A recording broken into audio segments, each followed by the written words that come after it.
¿Cuánto hielo queda en la Antártida?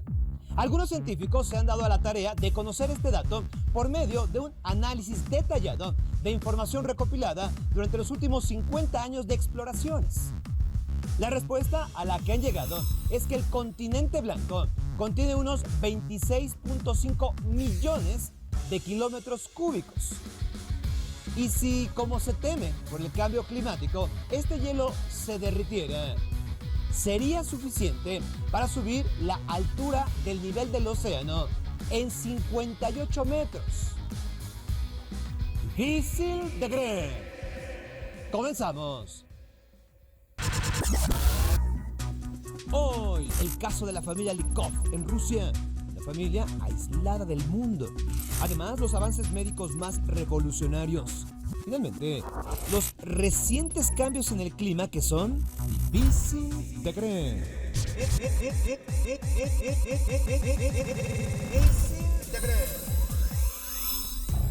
La región de Siberia, en Rusia, es una de las zonas más inhóspitas de la Tierra y lo ubicamos en esta parte. Un lugar con inviernos largos y crudos, temperaturas que llegan a los 70 grados bajo cero. Por si fuera poco, es un territorio extenso, enorme, en el que sus pocos habitantes se dedican a la extracción de recursos naturales en los pocos meses en los que la nieve no lo cubre todo. En el verano de 1978, un helicóptero de una compañía petrolera sobrevolaba una zona sin explorar, cerca del río Abakán, cuando sus tripulantes hicieron un descubrimiento extraordinario. En esa zona, que se encontraba a más de 200 kilómetros de la población más cercana y que no había sido explorada por el gobierno, había evidencias de vida. Sí, un jardín y una cabaña. Pero, ¿quiénes habitaban este lugar alejado de toda civilización? Escuchen la historia de la familia Likov. Difícil de creer. Los tripulantes del helicóptero descendieron con cuidado, temerosos, sin saber quiénes eran los que habitaban esa zona enclavada en el olvido. Se acercaron a una cabaña muy rústica, que únicamente tenía una ventana de apenas unos centímetros de ancho.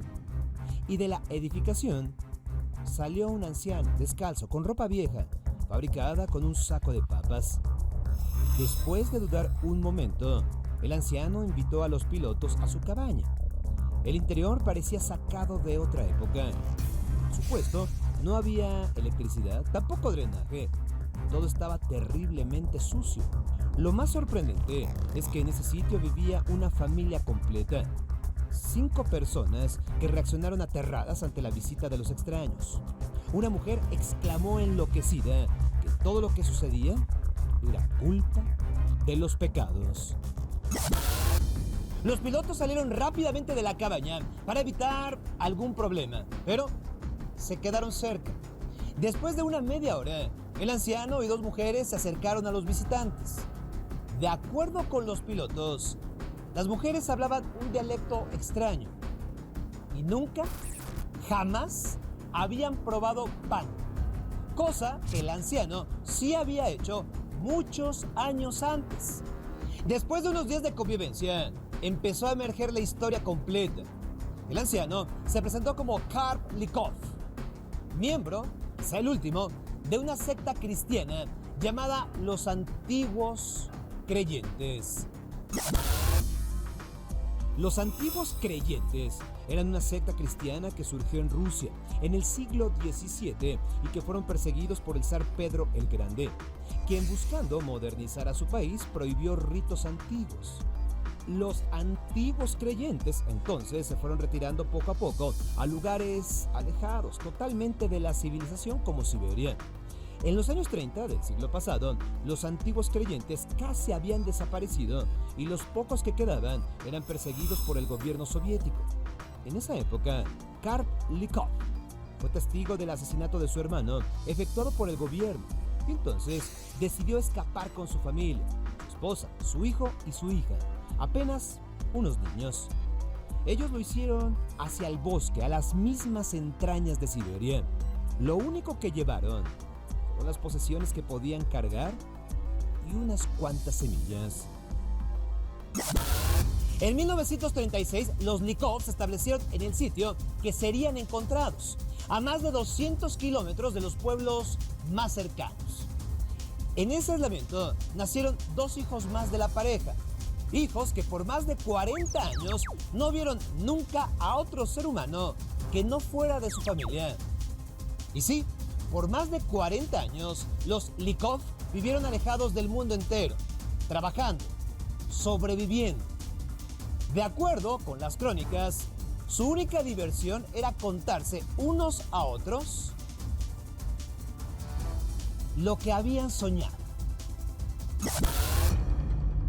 Los hijos de los Likov aprendieron a leer usando la Biblia, el único libro en casa, y para escribir usaban ramas con la punta mojada con miel.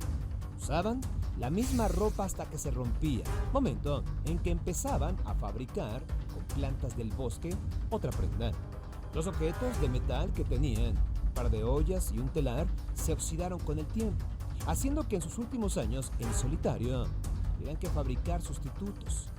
Al final de sus días, incluso ya no consumían comida cocinada, tan solo papas crudas y semillas.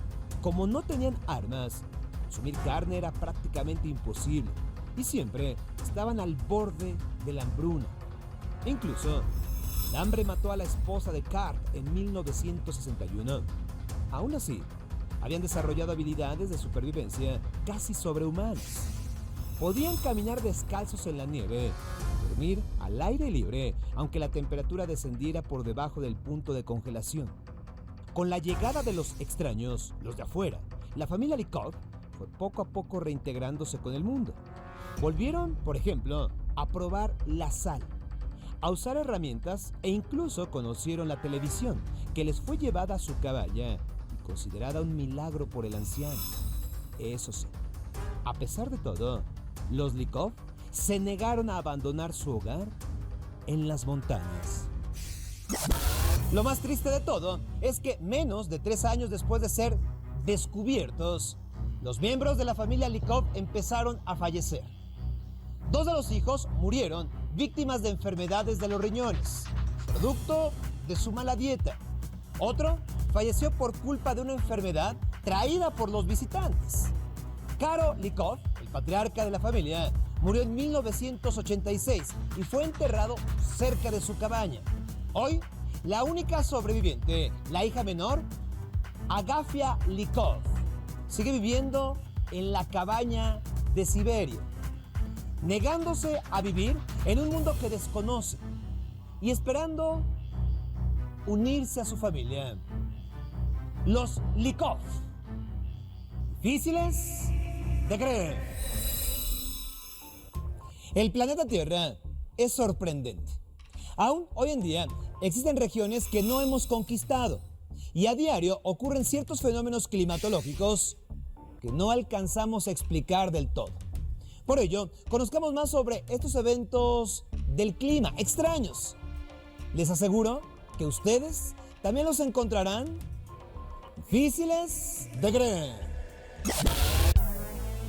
Los tornados son una de las mayores demostraciones de poder de la naturaleza. Año con año ocurren cientos de estos en todo el globo terráqueo. Sin embargo, hasta hace poco los humanos creíamos conocer las condiciones mínimas necesarias para que uno de estos eventos naturales apareciera.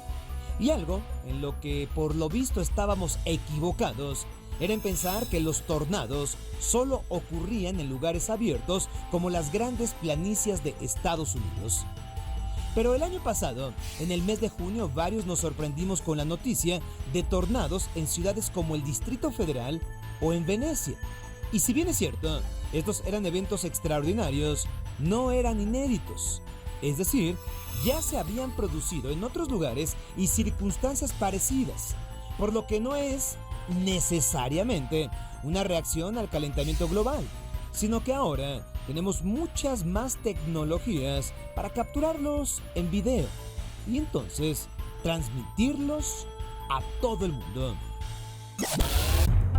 Si ustedes han prestado atención al cielo durante el día, habrán notado que las nubes no solo tienen formas curiosas, sino que pareciera que existen de diversos tipos. Y esto es cierto. Esta clasificación de nubes se debe a sus características como altura y forma. Los cúmulos, por ejemplo, son los que podríamos llamar una nube común y difícilmente producirán tormentas, pero los llamados nimbostratos y los estratocúmulos son más alargados y regularmente son indicativos de precipitaciones. También tenemos los cumulonimbus, que llegan a alcanzar hasta los 10.000 metros de altura. Y también, si los vemos, es conveniente llevar un paraguas. Otras nubes extrañas son las que adoptan una forma circular con la apariencia de un portal. Y de nuevo, aunque son muy extrañas, no significa que no se hayan registrado antes. Estas nubes adquirieron cierta notoriedad hace unos meses cuando se registraron avistamientos en México, Rusia, Rumania, Estados Unidos y Noruega. Inclusive, en México, no faltó quien las asociara con ciertos sismos de mediana intensidad que hemos sentido. Otra posible explicación fue el proyecto militar HAARP, del que ya hemos hablado aquí en Difícil de Creer. E inclusive, los más entusiastas se atrevieron a decir que era un indicio del fin del mundo o la estela de una nave extraterrestre. Lo cierto es que la ciencia tiene una explicación para estas nubes con forma de ovni. Primero, algunos meteorólogos los nombran como nubes agujero y se presentan cuando la nube pasa por un descenso en la temperatura muy brusco, lo que ocasiona que aunque no haya partículas de polvo alrededor de las cuales el agua pueda condensarse, las mismas moléculas del agua forman núcleos de hielo de forma espontánea. Segundo, con las corrientes de aire o el paso de aviones, estas acumulaciones adquieren esa particular forma circular para, por último, precipitarse como tormentas de nieve en miniatura. Esto, desde luego, ocurre a altitudes superiores a los 6.000 metros. Durante mucho tiempo se ha hablado de luces en el cielo con tintes rojizos y azules, que son provocados por duendes, ¿sí? Duendes o elfos. Sin embargo, estos eventos también tienen una explicación científica, ya que se trata de descargas eléctricas que ocurren en la atmósfera superior. Otros desórdenes ocasionados por el clima son las tormentas de arena, de las que últimamente se han registrado varias, como en Barcelona en junio del año 2012, donde un cambio en la dirección del viento ocasionado por un choque de dos frentes fríos llevó toneladas de tierra a la costa española, ocasionando que durante varios minutos la visibilidad fuera casi nula. Otro evento climatológico extraño es la llamada lluvia roja, que algunos han registrado como lluvia de sangre.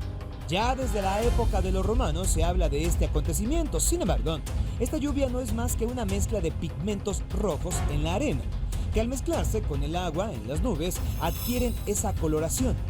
Y aunque a nosotros pueda parecernos extraño, lo cierto es que en ciertas regiones como en el Sahara son bastante comunes. Por último, tenemos a las centellas.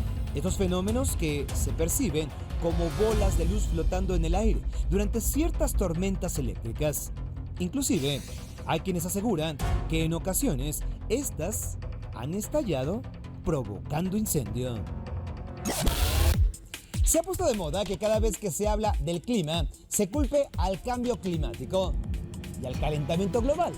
Y si bien es cierto, estos fenómenos están ocurriendo y provocando muchos estragos, también es cierto que aún existen muchas cosas que ignoramos sobre nuestro planeta Tierra y que son difíciles de creer.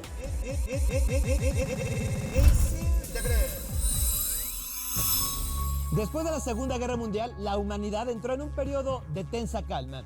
No había ningún ataque directo, pero las nuevas potencias mundiales, Estados Unidos y la Unión Soviética, de forma continua competían, ¿sí? Esto por demostrar su superioridad, en el área económica sobre todo, pero también en la bélica. Durante esa época, la gente vivía en constante temor de un ataque nuclear. que por fortuna nunca llegó.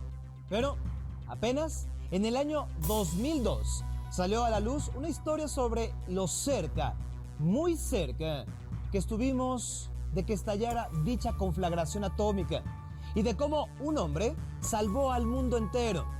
Su nombre, Vasily Arkhipov. Difícil de creer. Vasily Alexandrovich Arkhipov fue un oficial de la Armada Soviética que destacó por primera vez en 1961 cuando estuvo a bordo del submarino nuclear K-19, que tuvo un accidente en su mecanismo mismo que ocasionó una fuga del material radioactivo. Los oficiales intentaron contactar al mando soviético, pero sus transmisores de largo alcance también fallaron.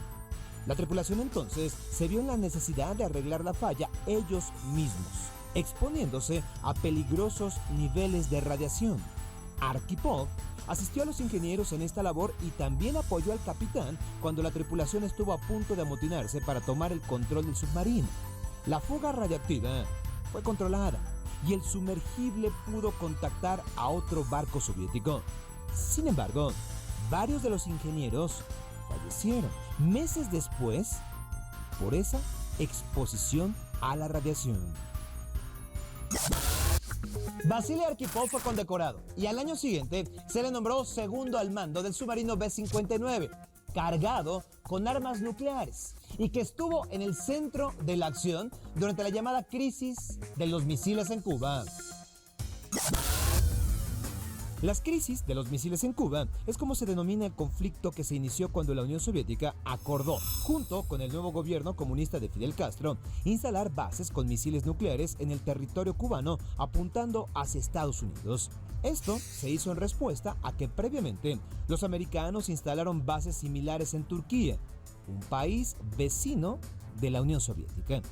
Durante su viaje a Cuba, el submarino B-59, que llevaba uno de estos torpedos, quedó incomunicado del gobierno de Moscú, sin poder recibir órdenes, por lo que no les quedaba más que permanecer en espera, tratando de evadir a las tropas de Estados Unidos que ya los buscaban.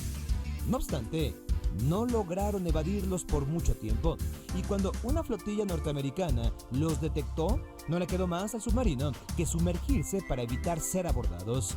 Mientras la tripulación del B-59 esperaba una respuesta de Moscú que les dijera qué hacer, los estadounidenses comenzaron a lanzar cargas de profundidad para obligar al submarino a salir a flote. Temiendo un ataque, el comandante del B-59 se planteó la posibilidad de disparar el torpedo nuclear. Los comandantes de estos submarinos tenían permiso para lanzar sus torpedos a discreción, sin la necesidad de solicitar autorización del gobierno soviético. El único impedimento era que tenían que tener el acuerdo del comandante especial y el segundo al mando, que en este caso era Vasily Arkhipov. Entonces se hizo la votación y se obtuvieron 2 votos a favor y 1 en contra. Solo Arkhipov se negó a lanzar el torpedo, temiendo que esto desataría una guerra, y logró convencer al capitán de que salieran a flote. Las tropas norteamericanas que los esperaban en la superficie no intentaron abordarlo. Después, ambos gobiernos llegaron a un acuerdo: desmantelar sus bases, poniendo fin a la crisis de los misiles en Cuba. La mayoría de las negociaciones y los hechos militares durante este periodo quedaron como un secreto.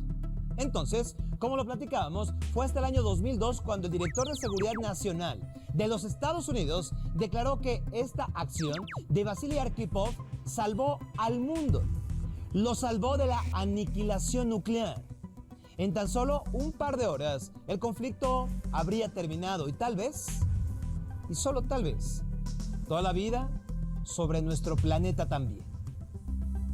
Difícil de creer. Escuchen esto. En promedio, los hombres se enamoran de una mujer después de 3 citas. 3. Las mujeres, en cambio, necesitan de unas 14 citas para enamorarse de un hombre. Difícil de creer.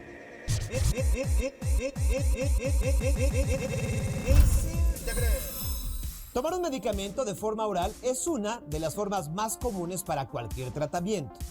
Pero, ¿se imaginan que su medicina fuera administrada por su ropa? Bueno, eso es lo que están desarrollando investigadores de la Universidad de Granada en España. Un tejido inteligente que libere la dosis precisa de medicamento a nuestro cuerpo en el momento indicado.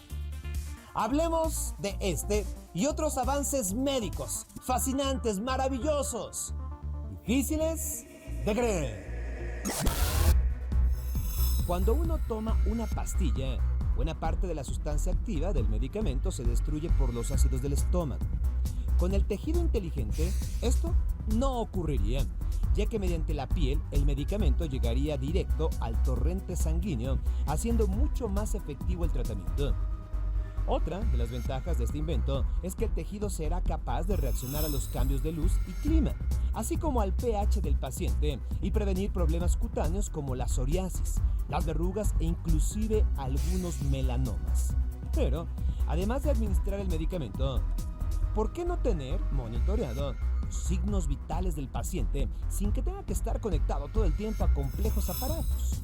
Bueno, pues esto lo han desarrollado científicos de la Universidad Carlos III de Madrid, España, mediante un prototipo llamado Lobby, el cual es capaz de medir el ritmo cardíaco, la temperatura, el ritmo respiratorio y avisar en caso de alarma a los doctores. Por ahora, este prototipo se desarrolla para utilizarse dentro de los hospitales, pero en un futuro no muy lejano, los pacientes podrían realizar sus actividades cotidianas con la tranquilidad de que su médico está al tanto en cada momento de sus signos vitales. La malaria y el dengue son dos de las enfermedades que se transmiten por el piquete de los mosquitos. Pero ahora imaginen que en lugar de que los mosquitos nos transmitieran la enfermedad, ellos nos ayudaran a combatirla. Desde hace algunos años, países como Brasil han modificado genéticamente a los mosquitos portadores de la enfermedad para que no se puedan reproducir correctamente y de esta forma disminuir hasta en un 90% la población de mosquitos. Así, también se reduce de manera drástica la transmisión de las enfermedades. Otro gran problema de la medicina es el daño que sufren algunos órganos como el corazón cuando se presenta un infarto, ya que tanto la masa muscular como las redes capilares literalmente mueren. Sin embargo, científicos de la Universidad de California han inventado un hidrogel, repito, hidrogel, capaz de restaurar el tejido muerto una vez que se coloca en la zona afectada. Hasta ahora se ha probado únicamente con cerdos, pero se espera que este año comience la experimentación en seres humanos, con lo que los millones de personas que sobreviven a los ataques cardíacos cada año podrían tener una nueva oportunidad de vida. Ahora hablemos de los huesos. ¿Se imaginan tratar la osteoporosis tomando simplemente una ración de lactobacilos? Sí, lo escucharon bien, lactobacilos. El mismo tipo de probiótico que ayuda a nuestra flora intestinal y a nuestro sistema inmune. Esto es lo que han descubierto científicos de la Universidad Estatal de Michigan al experimentar con ratones, ya que el Lactobacillus reuteri ha aumentado la densidad ósea en los roedores, por lo que tal vez en un futuro no muy lejano, un simple yogurt nos podría prevenir de osteoporosis. Los llamados smartphones o teléfonos inteligentes también han entrado en el negocio de la salud, por decirlo de alguna forma. Y cada vez son más populares las aplicaciones que permiten monitorear la salud misma y según los desarrolladores de estas mismas aplicaciones, en poco tiempo podríamos tener un chequeo completo de nuestro organismo utilizando tan solo el teléfono celular. Como por ejemplo, aquí en tengo una aplicación que me mide la presión sanguínea, el pulso. Tan solo con colocar en esta parte de la cámara mi dedo y así empiezo a monitorear mi ritmo cardíaco. Una enfermedad tan complicada como la esclerosis múltiple ya utiliza las ventajas del teléfono inteligente o smartphone. Esto mediante una aplicación que permite a los pacientes con esta enfermedad conocer la evolución de su caso y estar al día con las últimas noticias sobre los avances científicos para su tratamiento. También las migrañas ya tienen su aplicación en teléfonos inteligentes.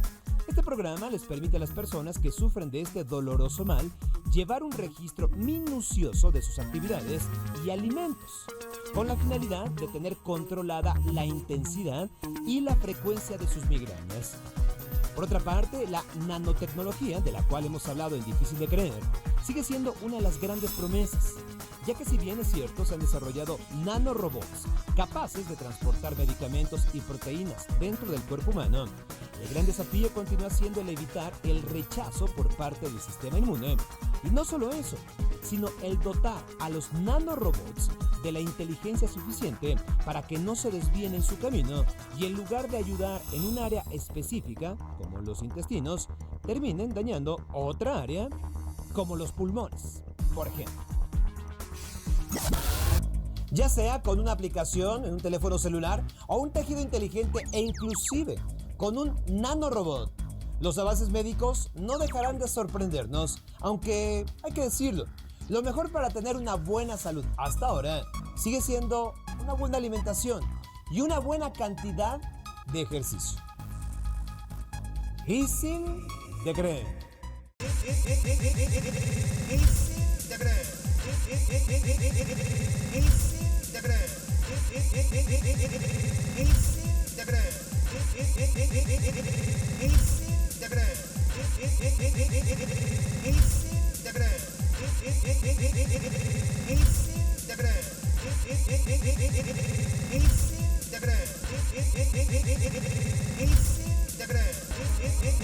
Difícil de creer.